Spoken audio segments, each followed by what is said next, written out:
بالکل عام کر دیا ہے. کوئی بھی عورت کسی سے بھی بات کرے گی, کوئی بھی مرد کسی بھی عورت سے بات کرتا ہے, اور اس کے نتیجے میں فتنے ہوتے ہیں وہ سب کو معلوم ہے کہ شوہروں کو بیویوں پر اعتماد نہیں ہے, بیویوں کو شوہروں پر اعتماد نہیں ہے, اور کہیں اعتماد نہیں ہے اور کہیں فتنے بھی ہے.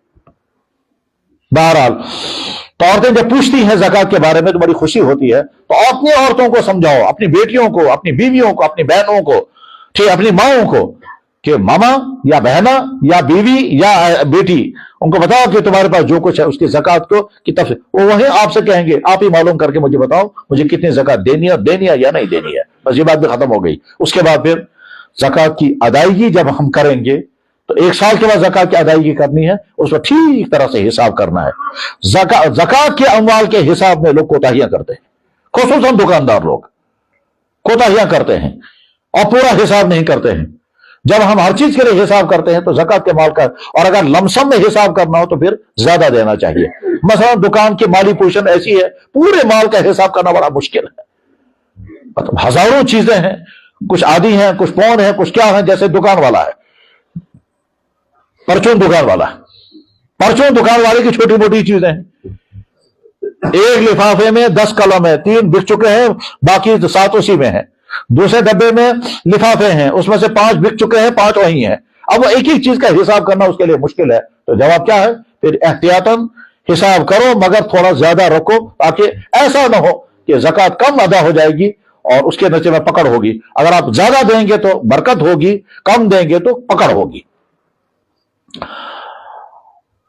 زکوٰۃ جب ہم ادا کریں گے تو ادائیگی میں ادا کرنے والوں کو اچھی طرح سے دیکھنا ہے کہ جس کو ہم زکوٰۃ دے رہے ہیں وہ زکوٰۃ کا مستحق ہے یا نہیں. اس میں 3 طرح کے غلطیاں ہو رہی ہیں. نمبر 1, پیشہ ور بیکاری, جنہوں نے اپنا پیشہ ہی بنا لیا ہے. وہ اپنی حالت ایسی دکھائیں گے کہ ہم سے زیادہ مجبور کوئی نہیں ہے, اور ادھر سے اندر کی حالت یہ ہے کہ پیسہ ان کے پاس بہت جمع ہوتا ہے. پیشہ ور بیکاری کو زکوٰۃ نہیں دینی ہے, اور نہ اس میں کوتاہی برتنی چاہیے. وہ چاہے کتنا ہی اپنے آپ کو مجبور کیوں نہ دکھائے, اور وہ کتنا ہی اپنے آپ کو پریشان حالی کے ساتھ اپنے سامنے پیش کرے. بعض دفعہ یہیں ابھی کچھ دنوں پہلے ایک انسان جس دونوں ٹانگوں میں پولیو ہے اور وہ بیساکھیوں پر بڑی مشکل سے چل رہا تھا, اور جو آدمی آ کر دیتا تھا ہائے ہائے ترس کھا کر کے پیسہ ڈال رہا ہے, ٹھیک ہے. تو ایک شخص نے اس کے ساتھ کھیلتے کھیلتے پہلے تو 100 روپے اس کے جیب میں ڈال دیے, وہ خوش ہو گیا. اس کے بعد کہا چلا میں دیکھوں گا کتنے جمع ہو گئے ہیں. تو جناب اس کو دیکھا تو 50-60 ہزار روپے اس کے بعد جمع تھا.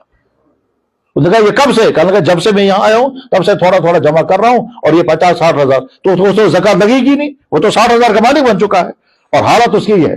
تو پیشہ ور بھکاریوں کو زکوٰۃ نہیں دینی ہے تب تک جب تک کنفرم نہ ہو جائے کہ یہ زکوٰۃ کا مستحق ہے. نمبر 1. اسی طرح سے ہمارے معاشرے میں بہت سارے مدرسوں والے, بہت سارے بیت المال, بہت سارے سماجی کام کرنے والے, بہت سارے ہیلتھ کے ادارے زکاتیں جمع کرتے ہیں, پھر شرعی اصولوں کے مطابق زکات خرچ نہیں کرتے. اس میں بعض دیندار لوگ بھی ہیں, اور وہ دیندار لوگ زکات کے استعمال کرنے میں غلطیاں کرتے ہیں, یا تو کم علمی کی وجہ سے اور یا پھر بددیانتی کی وجہ سے. اس سلسلے میں ہر مدرسے والے کو اچھی طرح سے ذہن میں رکھنا ہے کہ ہم دین کے نام پر زکات لے رہے ہیں, دین کے اصول کے مطابق زکات خرچ کریں گے. جب ہم کسی مدرسے کو زکات دیں تو مدرسے والوں کو شریعت سے پوچھنا ہوتا ہے کہ یہ زکات کی رقم ہمارے پاس آئی ہے, یہ کہاں کہاں ہم خرچ کر سکتے ہیں. جواب آئے گا آپ تابع راہ پہ زکات کی رقم خرچ نہیں کر سکتے. آپ کتب خانے کے لیے کتابیں لائیں گے, زکات اس پہ خرچ نہیں کر سکتے. آپ مدرسے کے استادوں اور مدرسے کے کارکنان اور ملازمین کی تنخواہ میں زکات خرچ نہیں کر سکتے. وہ کہتے پھر کس پہ خرچ کریں گے؟ جواب آئے گا صرف غریب طلبہ پر, اور زکات کے اصول کے مطابق. مجھے کل شام کسی نے فون پر پوچھا, کہا لگا جناب ہم نے زکات کی رقم جمع کی ہے, اب ہم لوگوں کو افطاری کھلائیں گے, اس سے زیادہ بہتر طریقہ. میں نے کہا ایک کی بھی زکات ادا نہیں ہوگی. کیا لگا اس کا پانس کیا ہوا؟ ہم نے کیا خود کھایا؟ میں نے کہا آپ نے خود نہیں کھایا, مگر جن کو کھلا رہے ہیں اس میں سے کچھ لوگ وہ ہیں جو تم سے زیادہ مالدار ہوں گے, اور تم کو زکات کھلا رہے ہو. ان کو کہ آج تک تم نے زکات کہیں نہیں کھائی, کہ ہم آپ کو زکات یہاں کھلائیں گے. تو آپ کو کس نے بتایا کہ اس طرح سے زکات جو ہے وہ صرف کھلانے کی چیز نہیں ہے, وہ تو غریب کے ہاتھ میں دینا ہوگا. تو زکوٰۃ کن جگہوں پر خرچ کی جا رہی ہے اس کو بھی دیکھنا ہے. اور جو لوگ زکوٰۃ وصول کرتے ہیں، کتنے ہی بیت المالوں کا حال ہم نے سنا اور دیکھا کہ زکوٰۃ وصول کرتے ہیں اور انتہائی بے دردی کے ساتھ غلط طریقے سے زکوٰۃ استعمال کرتے رہے. میں ایک بیت المال میں گیا، وہاں جا کر کے دیکھا کہ مینیجر صاحب کے کمرے میں پینلنگ ہے اور تقریباً 50-60 ہزار روپے کی کرسی ہے اور 50-60 ہزار روپے کا ٹیبل ہے. تو میں نے کہا یہ سارا کس چیز سے ہوا؟ کہنے لگا یہ جو خیرات کا ادارہ آتا ہے. میں نے کہا اچھا، لوگوں کی جو زکوٰۃ آئی ہے وہ تمہاری پینلنگ میں لگی ہے اور لوگوں کی زکوٰۃ آئی ہے تمہاری کرسی میں لگ گئی ہے. تو زکوٰۃ کہاں لوگوں کی ادا ہو گئی؟ تو ہم کیا گھر سے لائیں گے؟ میں نے کہا گھر سے لائیں گے، آپ کو کس نے ذمہ داری رکھی ہے کہ لوگوں کی زکوٰۃ لا کر اپنی کرسی بٹھاؤ؟ بیت المال چلانے والے کی ذمہ داری ہے کہ وہ پہلے بیت المال چلانے کا طریقہ سیکھیں. طریقہ معلوم ہے نہیں، اور اس کے بعد پھر کلیکشن کر رہے ہیں تو اس میں غلطیاں، خرچ کر رہے ہیں تو اس میں بھی غلطیاں. جذبہ ہو سکتا ہے بہت نیک ہو، جذبے کی ہم قدر کریں گے کہ جناب آپ کا جذبہ بہت اچھا ہے، غریبوں مسکینوں کے لیے بیت المال کھڑا کریں گے، لیکن پہلے ٹریننگ بھی تو کرو نا اس کی، اور اس کے مسائل بھی تو معلوم کرو. ایسا ہو سکتا ہے کہ ایک انسان کسی ایک شعبے میں بڑا ماہر رہا ہے لیکن اس شعبے میں وہ جانتا کچھ نہیں ہے، اور جوش آ گیا اور محلے میں جناب کمیٹی کھڑی کر دی، ایک بن گیا پریزیڈنٹ، دوسرا بن گیا سیکرٹری، چوتھا بن گیا ٹریزرر اور کمیٹی بن گیا، اور اس کے بعد پھر زکاتیں جمع کر رہے ہیں، خیرات جمع کر رہے ہیں، بیت المال ہم چلائیں گے. بہت اچھا بیت المال چلائیے، لیکن اسلامی اصولوں کے خلاف بیت المال اگر آپ چلا رہے ہوں گے اور کلیکشن میں بھی غلطیاں کر رہے ہوں گے اور خرچ کرنے میں بھی غلطیاں کر رہے ہوں گے تو جناب والا لازماً اللہ کے ہاں مواخذہ ہوگا. چاہے آپ اپنے آپ کو مطمئن کرنے کے لیے کتنے ہی طریقے اختیار کریں، اس میں چاہے مدرسہ والا ہو، چاہے مکتب والا ہو، چاہے یتیم خانے والے ہوں، چاہے وہ بیت المال والے ہوں، اور چاہے وہ کسی بھی سوسائٹی والے ہوں، کسی بھی جناب ہم بیماروں زکوٰۃ جمع کی گئی اس سے وہ لایا گیا وہ جس سے وہ آکسیجن چلاتے ہیں، ایسا ہوتا ٹھیک ہے، وہ لایا گیا محلے میں، اب وہ 10-15 پیس رکھے ہوئے ہیں زکوٰۃ کے پیسے سے. میں نے پوچھا سال بھر میں کتنی مرتبہ استعمال ہوتا ہے؟ کہتے کبھی کبھی استعمال ہوتا ہے. تو میں نے کہا جن لوگوں کی زکوٰۃ ہوئی ہے وہ کہاں ادا ہوئی زکوٰۃ؟ وہ تم نے یہ ساری چیزیں لا کر کے ڈمپ کر کے رکھی ہیں. تو اس کو پہلے پوچھنا تھا نا کہ زکوٰۃ ادا ہو جائے گی یا نہیں. تم میں کیا کرو؟ میں صبح میں پڑھنا فوصلہ کرو، میں کیا کروں؟ تو اب خود ہی سمجھو تم کیا کرو گے اس کا. جن لوگوں کی زکوٰۃ تم نے لے کر کے یہ چیز خرید کر بند کر کے رکھ دی، اب کبھی سال میں کوئی ایک آدمی اس کو جا کر کے وہ لگائیں گے آپ، اور وہ تمہارا زکوٰۃ کی ادائیگی کے سلسلے میں بہت محتاط ہوں، اور لینے والوں کی ذمہ داری بھی ہے کہ وہ غلط طریقے سے زکوٰۃ خرچ نہ کریں. اور اس سلسلے میں تو احتیاط کا عالم یہ ہے، جناب رسول اللہ صلی اللہ علیہ وسلم نے ایک صحابی کو بھیجا تھا زکوٰۃ وصول کرنے کے لیے. جب وہ واپس آ گیا کہنے لگا یا رسول اللہ یہ تو ہے زکوٰۃ اور یہ مال انہوں نے مجھے ہدیہ دیا. تو جناب رسول اللہ صلی اللہ علیہ وسلم نے فرمایا تو اپنی ماں کے گھر میں بیٹھتا پھر میں دیکھتا تجھے کون ہدیہ دے گا. اور ایک حدیث میں ہے تو اپنے باپ کے ران پر سر رکھ کر سو جاتا پھر میں دیکھتا تجھے کون ہدیہ دے گا. یعنی گویا تجھے ہدیہ ودیہ کچھ نہیں، وہ تو زکوٰۃ تو سارا زکوٰۃ میں وصول ہوگا. اتنی محتاط کی احتیاط کی بات ہے. بہرحال زکوٰۃ کے باب میں ایک طرف سے فضائل بہت ہیں، ذہن میں رکھنے ہیں. ادائیگی نہیں کریں گے تو خطرناک وعیدیں ہیں، وہ بھی ذہن میں رکھنی ہے. زکوٰۃ کی ادائیگی کے لیے حساب برابر کرنا ہے، اور جب ادائیگی کریں گے تو صحیح جگہ پر زکوٰۃ پہنچ جانی چاہیے. اگر یہ ساری چیزیں تو ہو جائیں تو نتیجہ کیا نکلے گا؟ مسلمان معاشرے میں بہت جلد غربت کو خاتمہ ہوگا، غربتوں کا خاتمہ ہوگا. اور اس میں بس ایک بات یہ بھی ذہن میں رکھ لیں کہ بعض لوگوں نے پیشہ بنا لیا ہوتا ہے، اور پیشہ بنانے والوں کا عالم یہاں تک ہے، اللہ حفاظت فرمائے، کہ انسان جب بے غیرت ہوتا ہے تو یہ بھی کرتا ہے.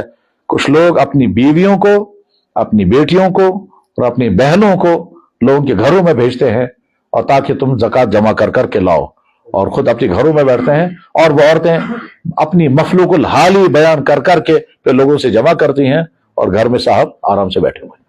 ایسا بھی پایا گیا کہ گھر میں گاڑی ہے اور گھر کی مستورات جو ہیں وہ علاقوں میں گھوم کر کے زکوٰۃ جمع کر رہی ہے. اور یہ بھی پایا گیا کہ یہاں کے لوگ مستورات کو لے کر کے یہاں سے باہر چلے گئے اور وہاں جا کر کہنے لگے ہمارے مشکل حالات یہ ہیں اور پھر وہاں جمع کرتے ہیں. اللہ معاف فرمائے، اللہ حفاظت فرمائے. یہ مزاج بدل جانا چاہیے. میرے بھائیوں، زکوٰۃ کے سلسلے میں اب یہ تو نہیں ہو سکتا کہ سارے مسائل بیان ہو جائے، لیکن ضروری مسائل جو میرے ذہن میں میں نے رکھے تھے وہ سارے ضروری مسائل اور عرض کر دیے گئے ہیں. اللہ تعالیٰ شانہ ہم کو زکوٰۃ دینے والوں میں شامل فرمائے اور زکوٰۃ لینے والوں میں شامل نہ فرمائے. میں نے عرض کر دیا کہ اگر کوئی لڑکا نابالغ ہے، لڑکی نابالغ ہے اور اس کے پاس اول مال ہوگا نہیں، لیکن ایسا ہو سکتا ہے کہ بچہ پیدا ہونے کے بعد کسی نے آ کر اس کا پیسہ دینا شروع کر دیا، ماں باپ نے اس کا اکاؤنٹ کھولا، اب یہ پیسہ جمع ہو رہا ہے اس کے اکاؤنٹ میں، کتنا ہی زیادہ جمع ہو جائے کوئی زکوٰۃ نہیں ہے تب تک جب تک یہ بچہ نابالغ ہے. اور جس دن یہ بچہ بالغ ہو جائے گا تو اس کے ماں باپ کی ذمہ داری ہے کہ ایک تو بچے کو کہیں تم نماز ادا کرو کیونکہ تم بالغ ہو گئے، اور دوسرے ماں باپ کو یہ دیکھنا ہوگا تمہارے اکاؤنٹ میں کتنا پیسہ ہے، اتنا پیسہ تمہارے اکاؤنٹ میں آ گیا، تم کو اتنی زکوٰۃ دینی پڑے گی، تو اتنی زکوٰۃ اس بچے سے دلوانی ہے، اور اسی کو کہو تم اپنی زکوٰۃ خود ادا کرو تاکہ اس کا زکوٰۃ ادا کرنے کا اس کا مزاج بنے گا. اسی طرح سے مثلا بچی ہے، اس بچی کے لیے پیسہ جمع ہو رہا ہے، اکاؤنٹ میں جتنا جمع ہوتا گیا یا سونا جمع ہو رہا ہے، تو اس کے جو ولی ہیں، ماں باپ ہیں، ان کو دیکھنا ہے کہ کیا اتنا پیسہ جمع ہو چکا ہے یا نہیں. اگر اتنا پیسہ جمع ہو چکا ہے تو پھر زکوٰۃ ادا کرنی ہوگی، بشرطے کہ بالغ. دو شرطیں ہیں، نصاب اور بالغ. یہ دو باتیں جب جمع ہو جائیں گے تو زکوٰۃ لازم ہو جائے گی. اور اگر نصاب کا پیسہ آ چکا ہے مگر ابھی بالغ نہیں، یا بالغ تو ہے مگر آپ نے اتنا پیسہ جمع نہیں ہوا ہے، تو اس کے ذمہ زکوٰۃ لازم نہیں ہے. اچھا، اب یہ جو فرض کیجئے ایک بچے کے لیے ہم نے سونا جمع گولڈ رکھا اور اتنا گولڈ ہو گیا کہ زکوٰۃ لازم ہو جائے گی، مگر وہ دے گی کہاں سے؟ تب دو حالتیں ہیں. ایک حالت یہ ہے اس کا باپ اس کی طرف سے زکوٰۃ ادا کرے، مگر اس کو بولنا ہوگا کہ میں تم پر زکوٰۃ لازم ہو چکی ہے، تم نیتیں کرو کہ تمہاری زکوٰۃ میں ادا کر رہا ہوں، تاکہ تمہاری اگر چپکے سے یہیں سے زکوٰۃ ادا کر دے، اسے پتہ ہی نہیں، تو زکوٰۃ ہی ادا نہیں ہوئے، کیونکہ زکوٰۃ کی ادائیگی کے لیے نیت شرط ہے، نیت لازم ہے. اس لیے درمیان میں ایک مسئلہ جو بیان کرنا تھا وہ رہ گیا، وہ یہ ہے کہ جب ہم زکوٰۃ ادا کریں گے تو زکوٰۃ دیتے وقت زکوٰۃ کی نیت ہونا ضروری ہے، تب زکوٰۃ ادا ہوگی. ہاں، اس کو بولنا ضروری نہیں جس کو ہم زکوٰۃ دے رہے ہیں، اس کو چاہے ہدیہ بولیں، چاہے ہیلپ بولیں، چاہے مدد بولیں، چاہے خیرات بولیں، چاہے کچھ بھی نہ بولیں، ٹھیک ہے، لیکن نیت ہونا ضروری ہے. اور اگر دیتے وقت نیت نہیں تھی اور پیسہ بھی اس کے پاس موجود ہے تب بھی ہم نیت کر سکتے ہیں یہ والا پیسہ زکوٰۃ کا میں نے دے دیا. اور اگر دیتے وقت بھی نیت نہیں تھی اور وہاں اس کے پاس پیسہ موجود تھا تب بھی نیت نہیں کی، یہاں تک کہ پیسہ خرچ ہو گیا، اب ہم آج اگر زکوٰۃ کی نیت کریں گے تو زکوٰۃ ادا نہیں ہوگی.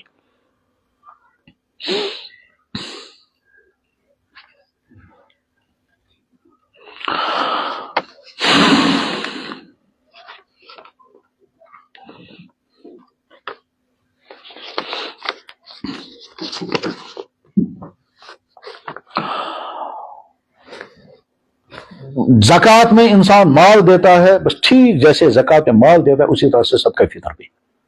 صدقہ فطر جیسا کہ اس سال اعلان ہوا ہے، یہاں سری نگر شہر میں اعلان کیا گیا کہ 70 روپے ہے، باقی جگہوں پر بھی 70 روپے کا. ایک فرد کے بارے میں ایک صدقہ فطر، یہ صدقہ فطر کی مقدار طے ہوئی ہے. اب یہ صدقہ فطر یا تو خود غریبوں کو دے دے اور یا پھر کسی ادارے کو دینا ہے، اگر ادارہ آپ کے نظر میں قابل اعتماد ہے اور وہ ادارے والے ٹھیک طرح سے زکوٰۃ اور صدقہ فطر خرچ کرتے ہیں، ان کو دے سکتے ہیں.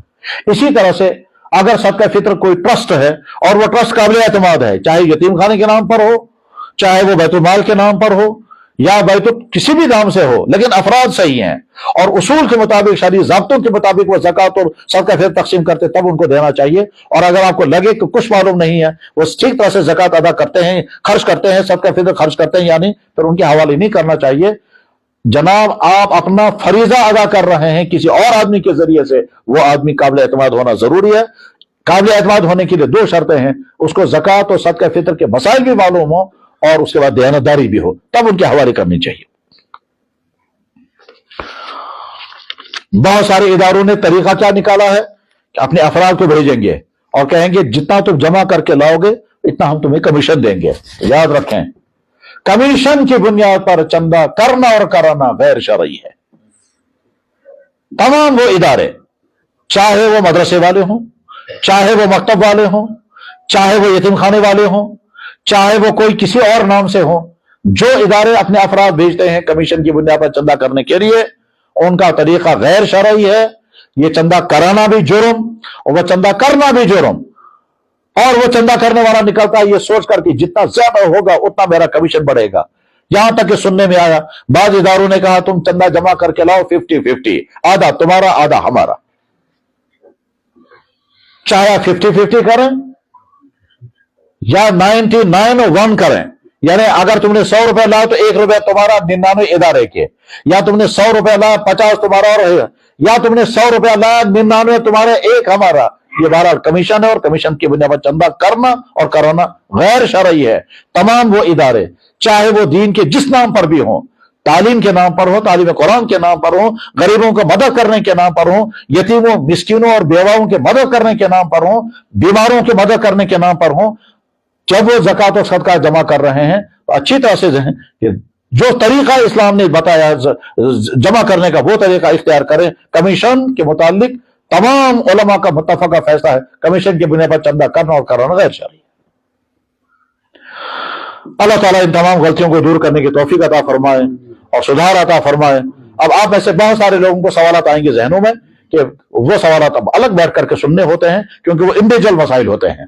جب آدمی ڈیٹیل میں جنرل بات سنتا ہے اس کے بعد ذاتی سوالات پیدا ہوتے ہیں، ذاتی سوال پوچھنے چاہیے کہ جناب میری ذاتی پوچھن یہ ہے، ٹھیک، میڈیکل کالج کی کلاس میں جنرل گفتگو ہوگی، اس کے بعد پھر کسی آدمی کے ذاتی کا کوئی سگا، میڈیکل کالج کا پروفیسر بیان کرے گا فیور کی کتنی قسمیں ہیں، اس نے سارا ڈیٹیل میں بیان کیا، فیور اس وجہ سے ہوگا، اس وجہ سے ہوگا، اس وجہ سے ہوگا، اور فیور ہونے کے بعد پھر یہ ہوگا، پھر پسینہ آئے گا، ٹھنڈا پسینہ آئے گا، گرم بدن ہوگا، یہ ہو گئے سارے ڈیٹیل بیان کرنے کے بعد اب کوئی آدمی اپنا انڈیویجول کیس لائے گا تو اس کو الگ بتانا ہوگا کہ جناب جب مجھے فیور ہوتا ہے، میرے پاؤں جلتے ہیں اور یہ ہوتا ہے اور فلاں ہوتا ہے، تو سارا انڈیویجول کیس ہوتا ہے۔ اسی طرح سے شریعت کے کسی عمومی حکم کی جب تفصیلات بیان ہوتی ہیں اس کے بعد سننے والوں کے ذہن میں سوالات پیدا ہو جاتے ہیں، خاص طور پر جو قانونی سوال ہیں، جو مسائل کے متعلق ہوتے ہیں، وہ سوالات الگ سے پوچھنے ہوتے ہیں، اور جب تک اطمینان نہ ہو جائے تب تک آدمی کو خاموش نہیں بیٹھنا چاہیے۔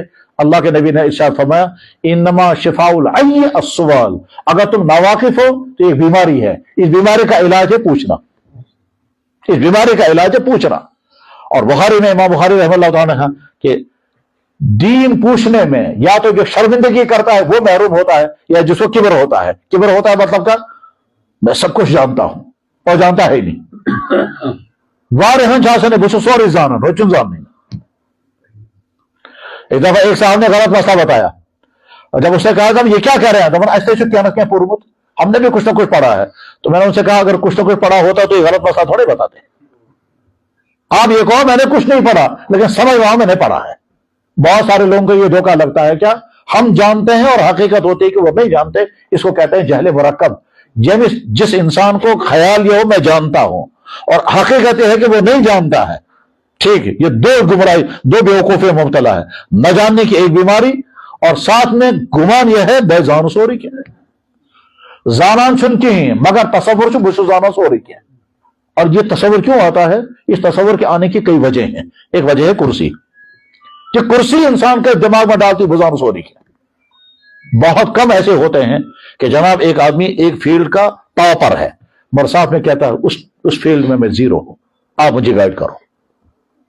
انسان کرتے یہی، اگر کوئی بہت بڑا سکالر ہوگا اور بیمار ہو جائے گا تو ڈاکٹر کے سامنے زیرو ہے، تو وہاں تو ڈاکٹر کے سامنے سر جھکا کے جناب جو آپ مجھے کہیں گے وہی مجھے کروں گا، کرنا بھی چاہیے۔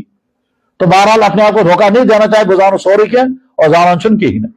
عقل مندی اس میں ہے کہ جو نہیں جانتا ہے تو آدمی پوچھے، عقل مندی اس میں نہیں ہے کہ نہیں جانتا اور شرم کی وجہ سے پوچھنے کو بھی تیار نہیں، تو ساری زندگی اسی جہل میں انسان مبتلا رہتا ہے۔ وآخر دعوانا ان الحمد للہ رب العالمین برحمتک یا ارحم الراحمین۔